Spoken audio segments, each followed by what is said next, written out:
Nous allons dire merci à l'Éternel pour ce moment merveilleux qu'il nous a accordé.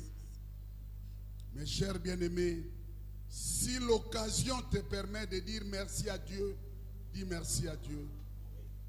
Combien sont morts ce matin, cette nuit, et toi et moi, nous sommes en vie. Ce n'est pas parce qu'on a impacté Dieu, mais il fait ces choses comme il fait. Élève la voix là où tu es, dis merci pour le souffle de vie, pour la santé. Yahweh, merci pour ce matin. Merci pour la protection. Merci pour tout ce que tu fais. Père éternel, mon Dieu, mon roi. Les mots me manquent. Quand je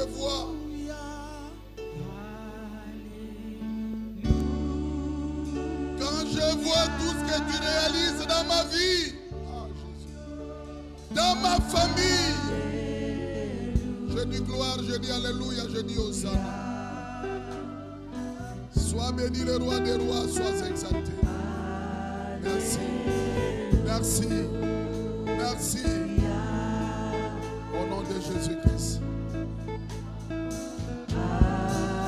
Que la gloire te revienne. Que la gloire te revienne. Que la gloire te revienne.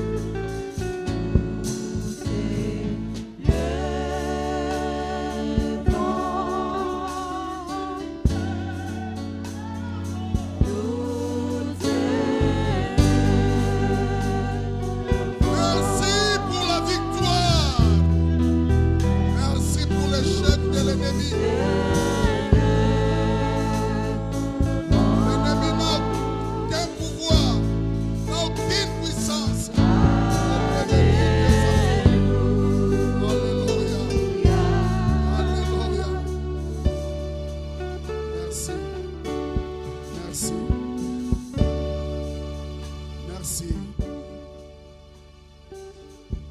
Yahweh, je te présente ces moments. Que ta gloire domine en ces lieux. Ceux qui ne confessent pas ton nom soient hors de ces lieux. Hors de ces lieux. Hors de ces lieux. Maladie, la mort, accident. Sois hors de ces lieux. Père, sois avec nous. Dans le nom merveilleux de Jésus-Christ, nous avons ainsi prié. Et l'assemblée des saints, nous disons Amen. On acclame très fort le roi des rois.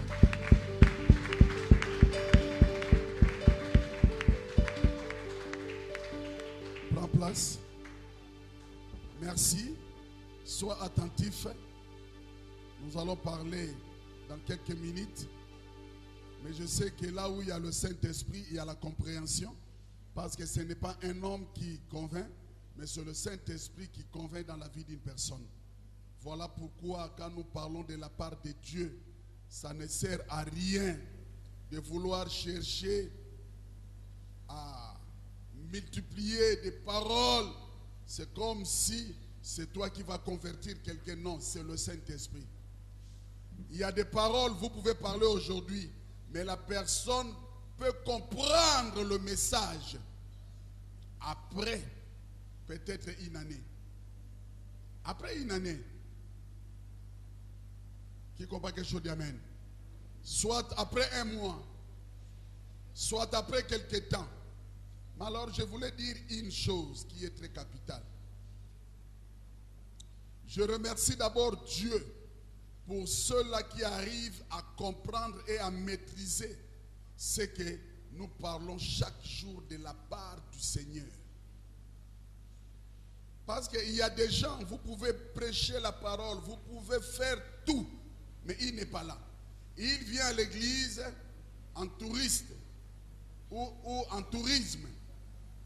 Il n'est pas là. Il est toujours la même personne. Pas de changement. Vous pouvez crier, vous pouvez pleurer, vous pouvez chanter, mais elle est toujours ce qu'elle est. Mais je remercie vraiment Dieu parce que, comme quelqu'un pouvez dire que, ah papa, moi je remercie Dieu parce que je vois le changement dans la vie de beaucoup de gens. Je dis, c'est ça qui compte. C'est ce qui compte. Alors ce matin, il y a quelque chose que je voulais dire au peuple de Dieu. Ne fais pas de la pour ne pas dire de ta souffrance. Non. Personne n'a créé une souffrance dans la vie. Personne n'a créé un système de vie. Non. Tout ce que nous sommes en train de vivre, ce sont des choses qui arrivent. Il y a des fois quand on va te demander, tu vas dire que je ne m'attendais pas que je devais passer dans des situations comme ça. Je ne m'attendais pas. C'est ça la vie. C'est ça la vie. Alors, dans le parcours d'une personne sur cette terre, il faudrait qu'il y ait un palmarès. Amen. Un palmarès qui peut dire une histoire que moi, Gabriel, que vous voyez. Peut-être vous pouvez dire que, ah non, mais il est gros, il est bien. Mais ce que j'ai enduré dans ma vie, si je n'avais pas Jésus, je pouvais mourir. C'est déjà rentré dans l'histoire. Et c'est ça. Mais ne fais pas de ça une coutume. Que non, chaque enfant qui vient après toi, ou bien chaque personne qui viendront après toi, doivent subir la même histoire, ou bien la même histoire. Non, ce n'est pas bon. Si moi je suis passé dans l'humiliation, je ferai par tous les moyens, les gens qui vont passer dans mon chemin ne puissent pas vivre la même humiliation. Qui comprend quelque chose d'Amen? Mais si tu veux faire maintenant de ça une coutume, oh non, chez nous c'est comme ça.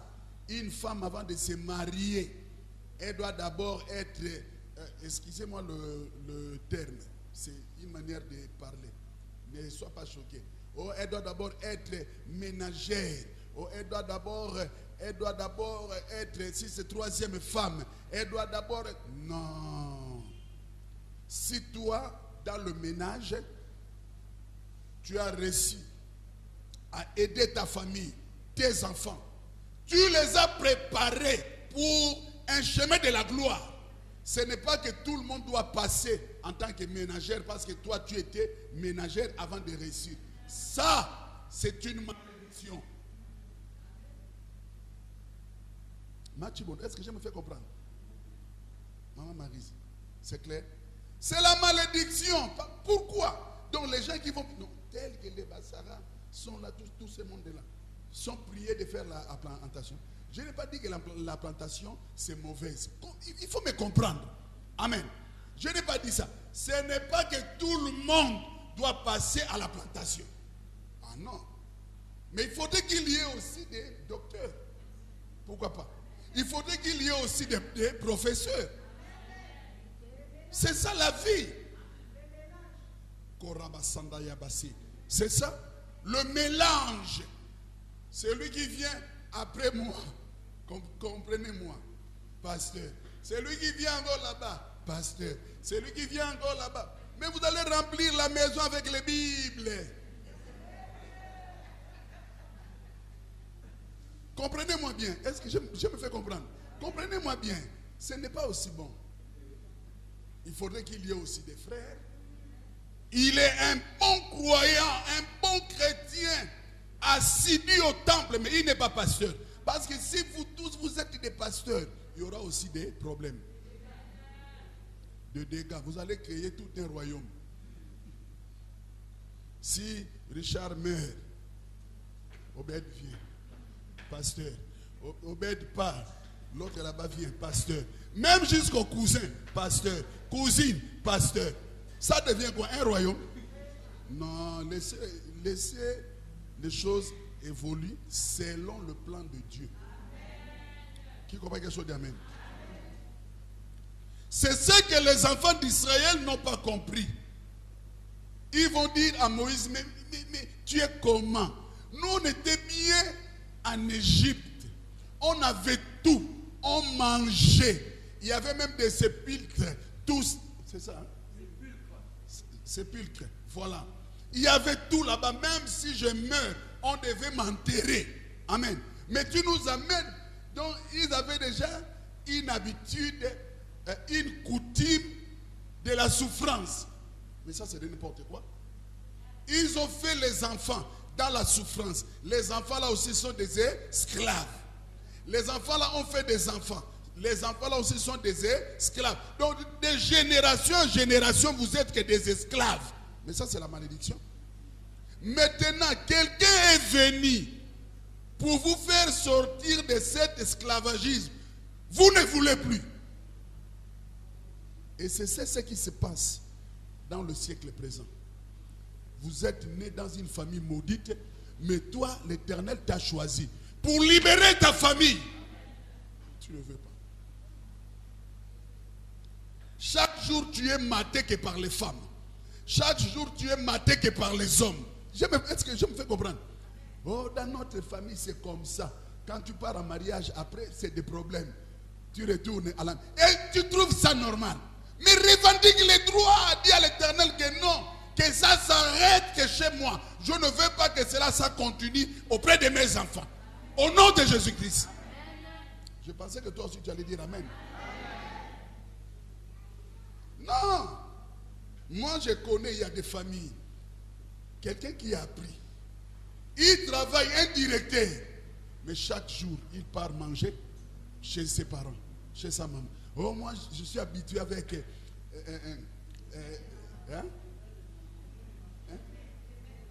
Regarde-moi ça. Un gaillard costaud avec sa voiture. Bonjour.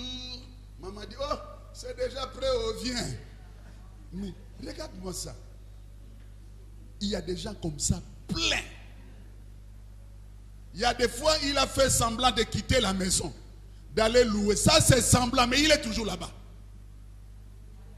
Oh, il est toujours là-bas. C'est un esprit.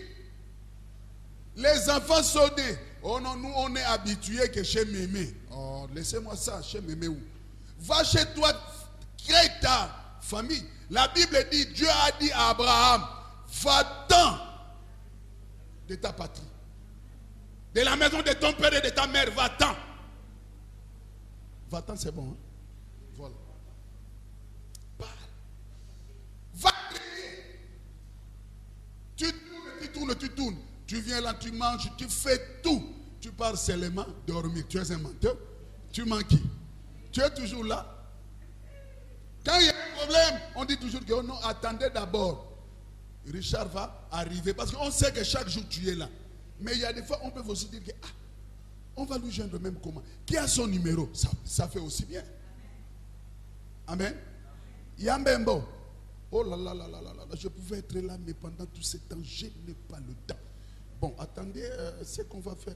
Yambembo, mais j'ai préparé ce que tu aimes. Ah, c'est bien, mais c'est de temps. Mais j'ai même mangé ça hier parce qu'il y a ma femme qui a préparé ça. J'ai pensé que tu allais dire Amen. Ouais. Ça, ce sont des choses. Il faudrait que même toi qui es des lieux de secours, qui est loin, même toi qui es des lieux de secours par alliance, tu es déjà avec nous. Il y a des gens qui sont déjà avec nous. Amen. Les gens de médias, il faudrait que ça passe. Hein. C'est important. Amen. Pourquoi j'ai dit comme ça? Il y a des gens qui sont déjà loin, qui sont rentrés au lieu de secours. Ils sont déjà avec nous. Elles envoient les offrandes, vrai ou faux?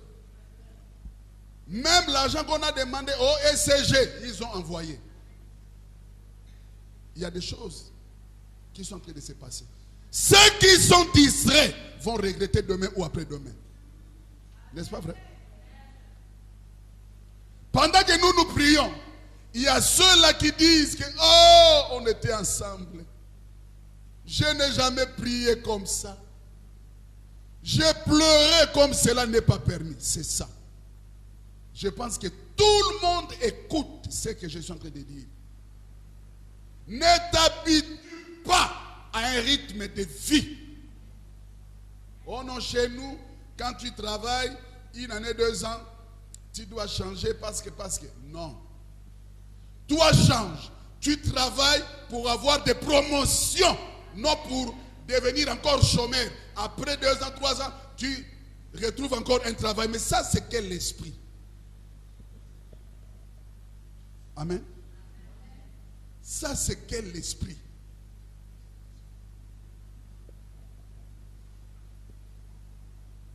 Change le système de ta famille. Change. Alors voilà pourquoi, dans le livre de Exode 14, on va commencer au verset 10. On va essayer un peu de voir ce qui s'est passé. À la maison, vous allez continuer jusqu'à 31. Mais là, on ne peut pas lire 10 à 31, facteur temps. On va aller mollo. 10 jusqu'à 17, si je ne me trompe pas. Exode chapitre 14. Écoutez. Exode chapitre 14, à partir du verset 13. Moïse répondit au peuple: ne craignez rien, restez en place et regardez la délivrance que l'Éternel va vous accorder en ce jour. Car les Égyptiens que vous voyez aujourd'hui, vous ne les verrez plus jamais. L'Éternel combattra pour vous et vous gardez le silence. L'Éternel dit à Moïse: pourquoi ces cris? Parle aux enfants d'Israël et qu'ils marchent. Toi, lève ta verge et tends ta main sur la mer et fends-la. Et les enfants d'Israël entreront au milieu de la mer à sec. Et moi, je vais endurcir le cœur des Égyptiens pour qu'ils y entrent après eux. Et Pharaon et toute son armée, ses chars et ses cavaliers feront éclater ma gloire. Amen. Amen. Prends place. Que l'Éternel soit derrière sa parole. Le verset 13. Je vous ai dit autrefois, soyez divinement avertis. Divinement avertis. Mes chers bien-aimés, écoutez bien la parole. Moi qui vous parle, je n'ai pas fait des efforts pour aller loin dans des études. Il y a quelqu'un qui m'avait dit autrefois: prof, toi quand tu dis que tu n'as pas pris, explique-moi, tu es arrivé jusqu'à quel niveau? Je lui ai dit non, attention, jusqu'à 4e des humanités. Amen. Voilà pourquoi l'Éternel, il a fonctionné avec moi d'une manière, il a fait de moi un homme sage. Alors quand je dis que je n'ai pas pris, donc je n'ai pas eu les diplômes. En 4e, j'ai dit bon, c'est bon déjà. J'ai arrêté. Mais cela ne dit pas que non. Aujourd'hui, mes enfants ont dépassé même là où moi je suis arrivé. Amen. Là où je me suis arrêté, là où leur maman s'est arrêtée, on ne peut pas accepter que ça soit une coutume. Oh non, non, notre papa, nous on vit bien, on mange chaque jour malgré il n'a pas de diplôme, si c'est quoi, mais il est bien, on vit bien, nous aussi. Non! Ça c'est une famille de bandits. Toi tu n'es pas allé loin.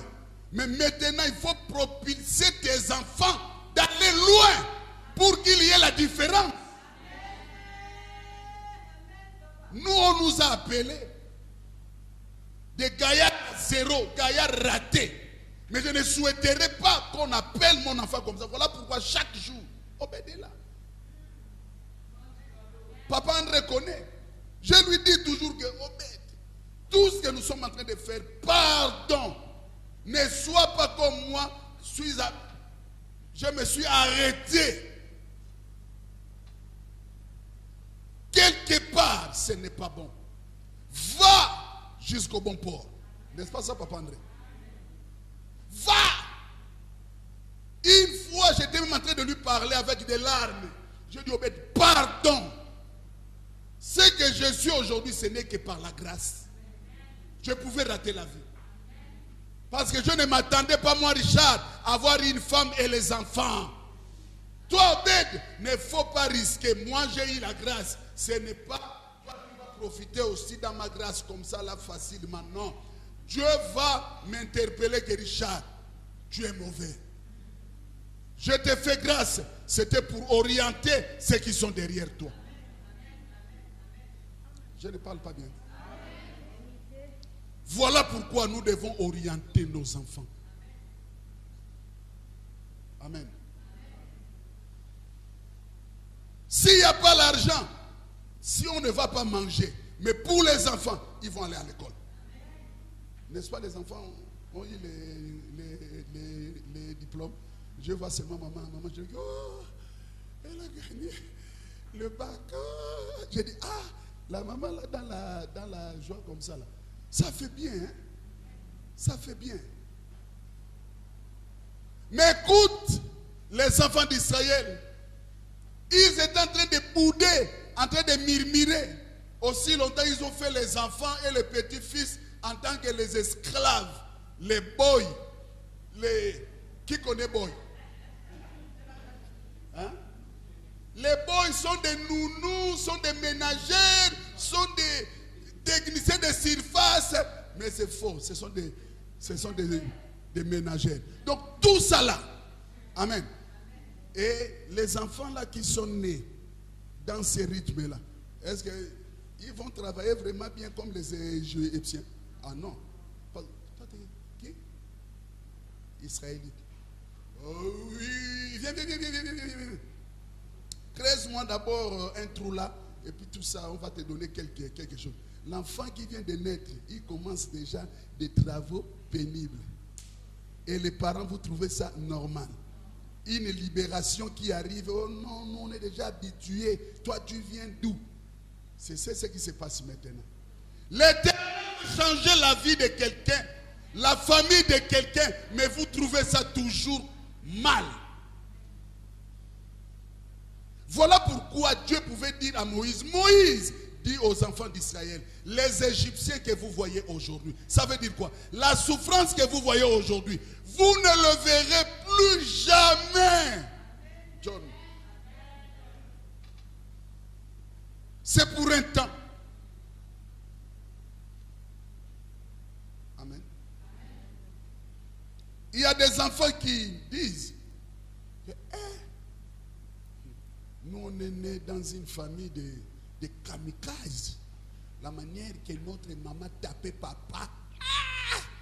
Une fois, il y a le fils de notre oncle.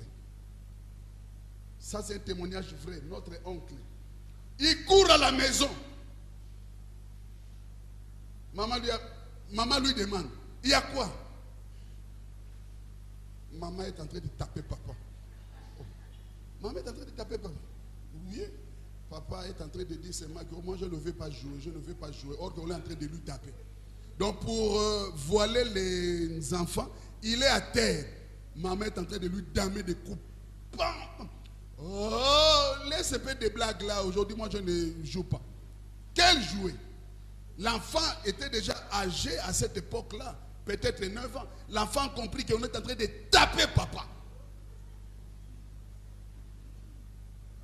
Mais jusqu'à ce que tu vas grandir, tu acceptes aussi les enfants là puissent vivre le même rythme.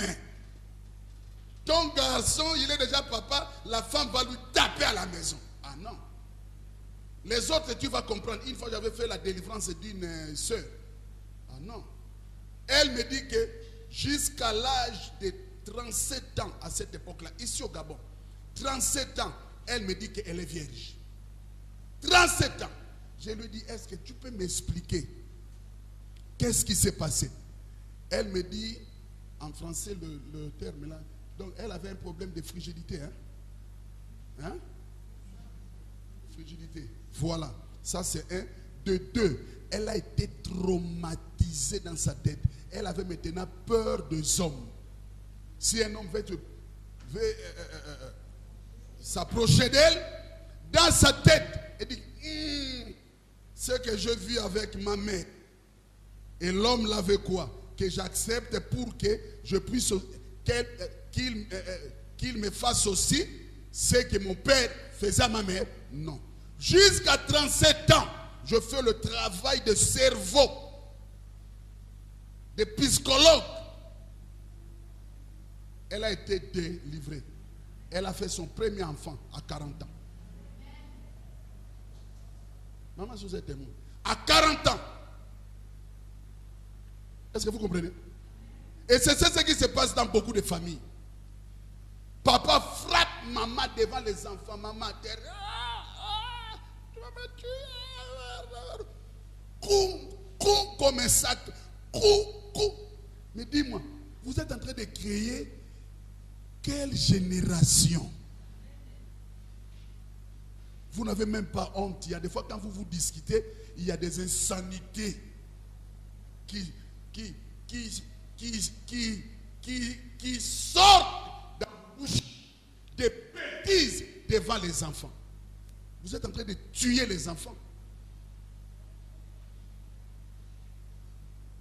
Demain ou après-demain, quand on va demander, le vieux papa,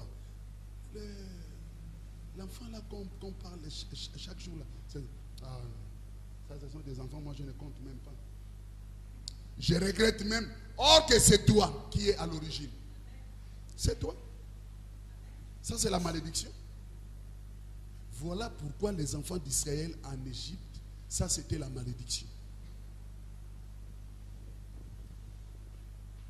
Amen. Mais quand ils ont compris, ils ont commencé à plaider la cause auprès de l'Éternel. Quand Dieu a envoyé Moïse, au lieu de comprendre aussi facile, c'était des problèmes. Les Égyptiens que vous voyez aujourd'hui, vous ne le verrez plus jamais. Il y a des choses que vous êtes en train de vivre, nous sommes en train de vivre, c'est pour un temps. Mais l'Éternel a dit que vous ne le verrez plus jamais. Et le verset 14, il dit que l'Éternel combattra pour vous et vous gardez le silence. Autrefois, avant de réussir, il faut aller chez ton oncle, chez ton frère, chez ta tante, chez ta soeur, comme ça. Ah, mais pas à mes enfants. Ce n'est pas par plaisir de parler. Moi, je dis toujours à Maman Souza, et on respecte ça. Donc, c'est un secret que je suis en train de vous livrer. Je pouvais vous demander l'offrande, mais je vous donne ça cadeau. Je peux parler ou bien je laisse? Ah bon, hein? Moi, mes enfants ne partent pas avant casse chez les gens. Ça, c'est moi, Richard Ntoum. Il y a trop de problèmes derrière ça. Je n'ai pas dit que c'est mauvais, hein, que la tante, tu prends l'enfant d'abord ou bien comme ça. Non, je n'ai pas dit que c'est mauvais, mais je dis c'est moi, Richard Ntoum. Vous savez pourquoi? Les éducations sont différentes. Vous allez constater, l'enfant était quelque part à son retour imbécile.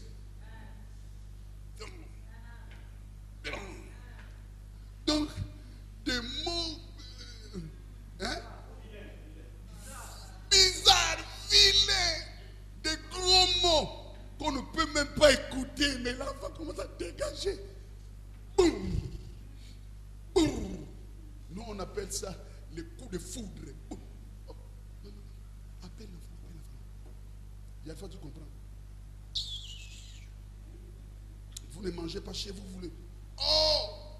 On peut dire que peut-être c'est papa et maman qui ont dit aux enfants, ok, rien.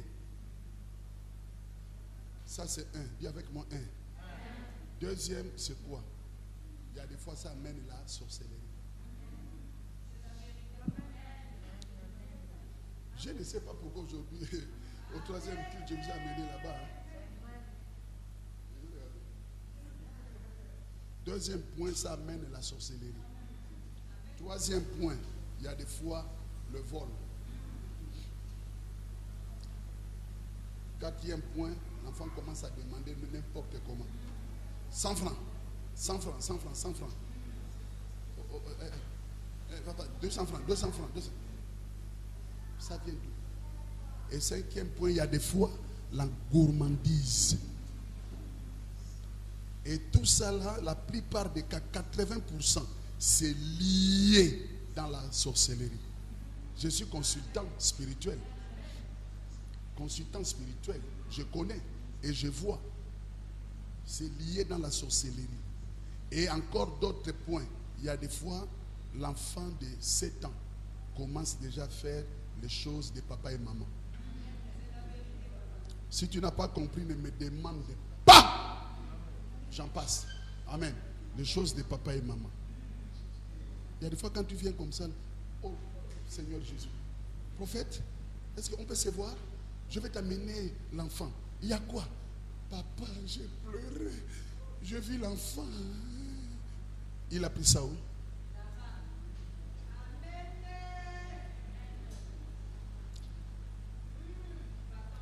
Fais comme ça.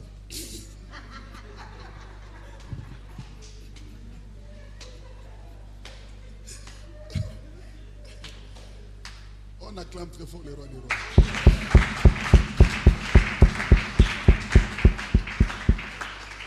Vous voyez? Mes chers bien-aimés, il y a des choses, il y a des fois c'est provoqué par nous-mêmes. On a trop accusé les sorciers. Quoi. Mais les sorciers peuvent aussi dire que j'étais chez moi. Vous êtes venus me provoquer. En tout cas, ça, je dis ça clairement, je ne mâche pas les mots. Mes enfants ne partent pas. Il y a des cas exceptionnels. Ça peut venir, mais Dieu voit. Dieu connaît que non, l'homme là n'aime pas. Mais là, il a lâché parce que.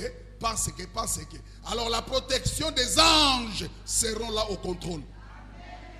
Regardez, pour la libération des enfants d'Israël, la Bible dit que Dieu a mis les anges à leur service. Amen. Et il a dit que moi-même je marcherai avec vous. Il était au contrôle. Le verset 14, il dit que l'Éternel combattra pour vous et vous gardez le silence. Ce qui se passe maintenant dans le monde entier, dans nos familles, dans le lieu de travail, ci et là, les gens parlent maintenant trop. Les gens se justifient maintenant trop. Moindre problème, oh non, moi je ne comprends pas, la vie là, je vis mal, comme ça. Mais quand toi tu dis comme ça, est-ce que tu connais ce que l'autre est en train de vivre? Tu ne connais pas. Mais quand tu parles trop, tu te livres. Voilà pourquoi je voulais dire à quelqu'un, même dans le taxi, ferme ta bouche. Il y a maintenant trop de débats bidons. Il y a beaucoup de gens qui sont en train de subir la mort, les arrestations bêtement. Qui comprend quelque chose, dit amen. Dans de taxi-bus, au travail, partout, ferme ta bouche. L'Éternel est en train de combattre à notre place. Même s'il y a des gens qui te critiquent, il y a des gens qui se complotent mal contre toi, que ce soit dans la famille, au travail, au quartier, même dans l'église. Moi je te dis, recommande ton sort à l'Éternel. Mets en lui ta confiance et il agira. J'aime le passage là, ça me fait toujours bien. Psaume 37, versets 5 à 6. Il dit qu'il fera paraître ta justice comme la lumière et ton droit comme le soleil à son midi. Les gens verront que non, vous êtes moqués de moi, mais l'Éternel est avec moi. Toi, ce que tu vas faire, ferme seulement ta bouche. Et le verset 7, il dit, ne t'irrite pas contre celui qui réussit dans ses voies. Il y a des gens, leur réussite, ça ne vient pas de Dieu. Une mauvaise influence. Toi, reste calme et wapaniquez. Dis avec moi, wapaniquez. Yashimen. Wapaniquez. Amen. Et alors, wapaniquez. Je sais que Dieu est avec moi. Peu importe votre influence. Mais ça ne me fera rien.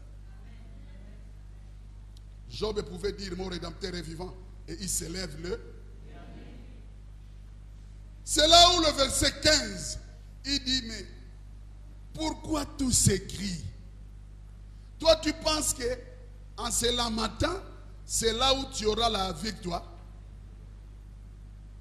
Tu veux montrer à tout le monde que non, ça ne va pas, ça ne va pas.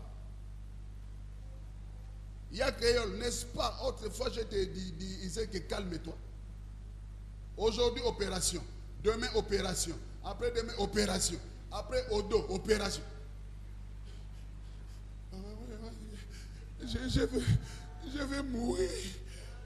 Je vais mourir. J'ai dit, qui t'a dit que tu vas mourir? Est-ce que l'opération est égale à la mort? J'ai dit, ne te plains plus. Vous savez, il y a des fois quand l'ennemi vient t'attaquer la nuit, et le matin, tu commences à dire, aïe, aïe. Il dit, ça y est. La nuit, on l'a bien chauffé. Mais le matin, quand tu te réveilles, malgré que tu as mal, comment? Non, ça va. Il y a des fois, tu dis bien, en pliant l'œil, c'est comme si tu es en train de faire une fierté, quoi. Or que tu as des douleurs. Non, très bien. Non, très bien, très bien. Très bien. Oh, très bien. Oui, très bien. Et la nuit, il y a des questions. Ça trahit la personne qui te pose des questions. Elle est suspecte, mais tu ne discernes pas. Pourquoi? Tu me demandes, comment tu as bien dormi? Je t'ai déjà dit oui. Arrête-toi là. Vraiment, tu as bien dormi. Tu es sûr? Je vais vous dire une chose. Il n'est pas là. Quelqu'un appelle Maman Yu. Comment va Papa Nolé? Pendant que Papa Nolé est à l'hôpital, Maman Yu dit que non, tout va bien. Amen. Nous sommes ses serviteurs. Tu es sûr? Mais vous ne voyez pas que les gens sont comme des toc-toc. Parce que quand tu me poses la question, c'est ma femme qui est à l'hôpital. C'est mon mari qui est au lit de l'hôpital. Tu me demandes encore, tu es sûr? C'est que tu as appris des choses. Ça c'est un. Soit tu es parmi les gens qui viennent la nuit pour guetter mon mari. S'il est encore vivant ou il est mort. Vrai ou faux? Mais je t'ai dit. Écoute encore. Deuxième fois, il a dit, tu es sûr? Troisième fois. Tu ne me mens pas. Hein? J'espère. Non. Elle a dit, j'espère que tu ne me caches rien. Hein?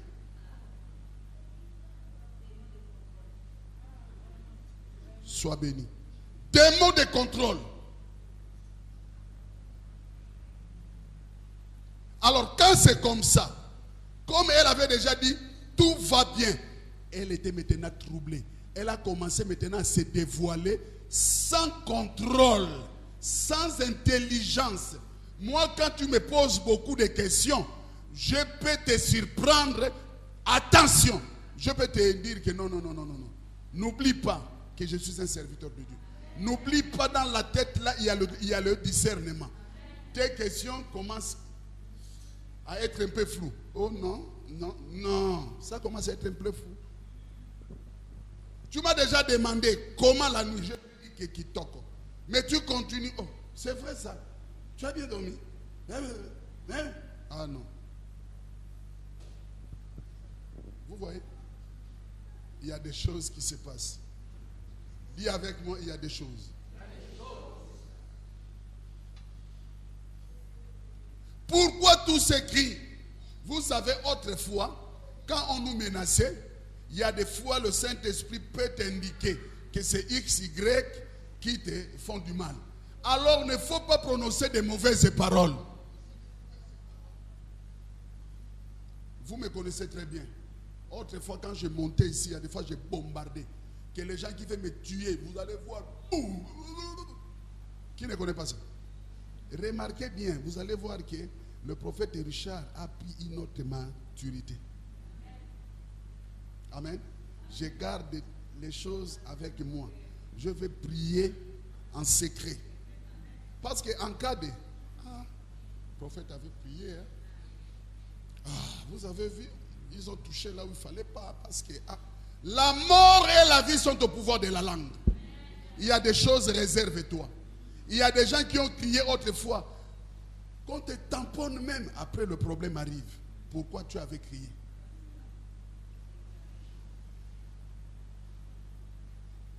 Amen. Pourquoi tous ces cris? Dis-leur de se mettre en marche. Le verset 14, l'Éternel combattra pour vous et vous gardez le silence.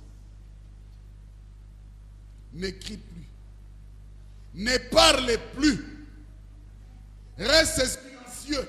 Il ne faut pas montrer ton identité, que ça ne va pas à tout le monde. Non. Dis avec moi, non. Manger ou ne pas manger, il n'y a que Dieu qui connaît. C'est comme ça. Je ne parle plus. Le Saint-Esprit m'a dit ne parle plus. Les oreilles là entendent des choses. J'ai dit il n'y a pas de problème. Gloire au Seigneur. Je me connais. Il agira. Il agira. Non, simplement seulement. Ah, il agira.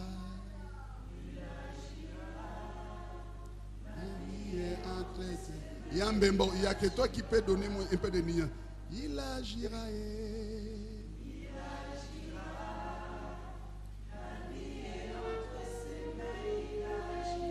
Yangoma, un peu de nuance, vous deux. Gira. Ma vie est entre ses mains. Il agira.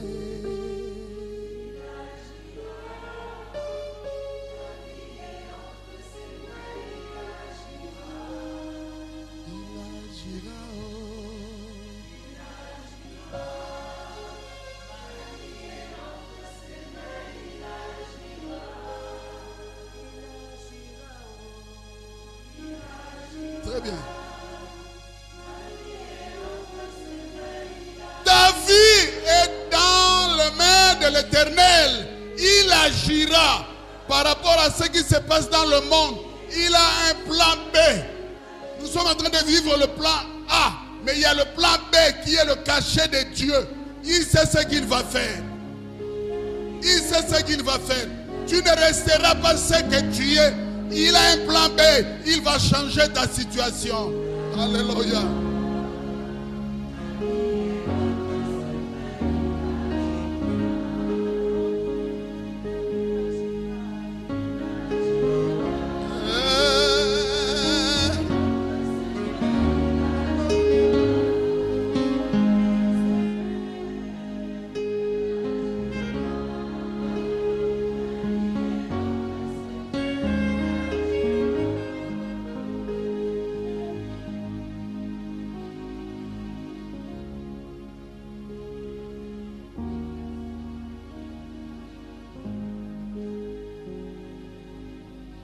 On veut de ton bien, mais tu ne comprends pas. Il y a un rythme qui se répète, qui se répète, qui se répète. Mais je te dis aujourd'hui, essaie un peu de revoir ce qui se passe dans ta vie. Quand l'Éternel parlait à Moïse, il faut leur dire, les Égyptiens que vous voyez, parce qu'ils savaient que devant la mer rouge, il devait y avoir un miracle. Amen. Mais les Égyptiens ne savaient pas qu'il devait y avoir un miracle. Ça a été déjà prémédité avant. L'Éternel est en train de préparer un miracle dans la vie de chacun de nous, tel que nous sommes ici. Et je dis à une personne, si elle est à l'écoute, écoute maintenant. Cette maladie qu'on appelle, si c'est Covid-19, ne va pas te tuer. Ton amen là, c'est mélangé avec les doutes. Moi je dis que ça ne va pas me tuer. Ça ne va pas tuer ma femme. Ça ne va pas tuer mes enfants. Ça ne va pas tuer mes parents. Au nom de... Dis que ça ne va pas me tuer. Ni mes enfants. ni mes parents, ni mon conjoint, ma conjointe. Au nom de Jésus-Christ. Au nom de Jésus-Christ. Tu prends une décision. Au nom de Jésus. Ça ne va pas me dire au nom de Jésus. Il y a des fois tu es même en train de dormir au nom de Jésus. Oh, vous blaguez, hein? Covid-19. Tu es dans la révélation. Covid-19.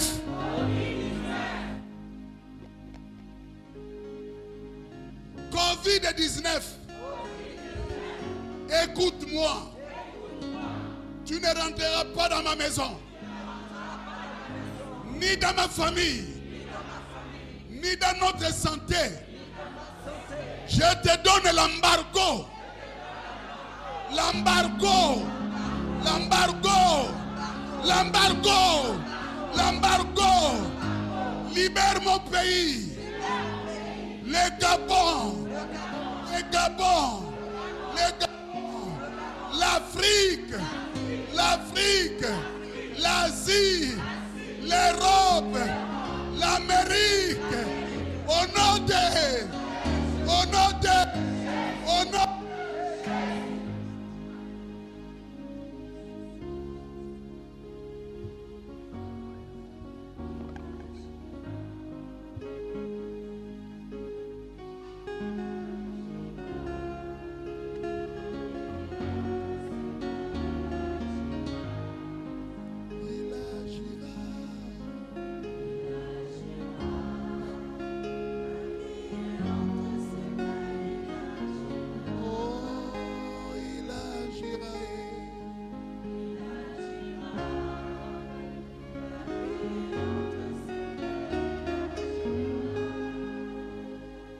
Amen.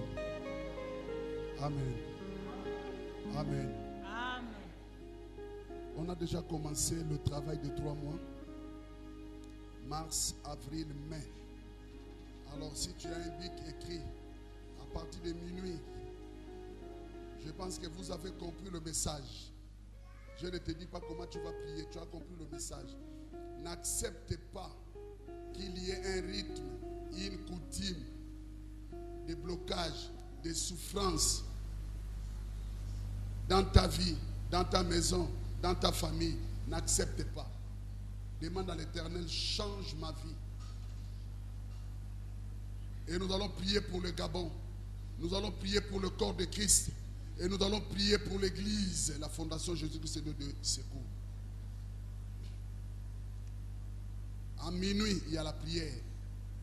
1 heure avec Jésus, de minuit à 1 heure. 5 heures, il y a la prière, de 5 heures à 6 heures. Tu peux commencer à 3 heures, tu peux commencer à 4 heures. Ça dépend, il n'y a pas des interdits. Amen. À midi, pareil. Si tu peux prier à 9h, à 10h, 8h, à 9h, sauf que 1 heure avec Jésus. Midi à 13h. Si tu peux prier à 14h, à 15h, il n'y a pas de problème. 1 heure avec Jésus.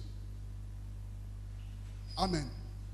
Donc minuit, 5h ou 4h, midi, 16h. Donc les rythmes de prière comme ça. Rentrons dans la prière. Et chaque dimanche, ça va se passer comme ça. Nous allons vraiment prier. Si tu as compris quelque chose, dis Amen. Tu as bien compris? Merci. Alors,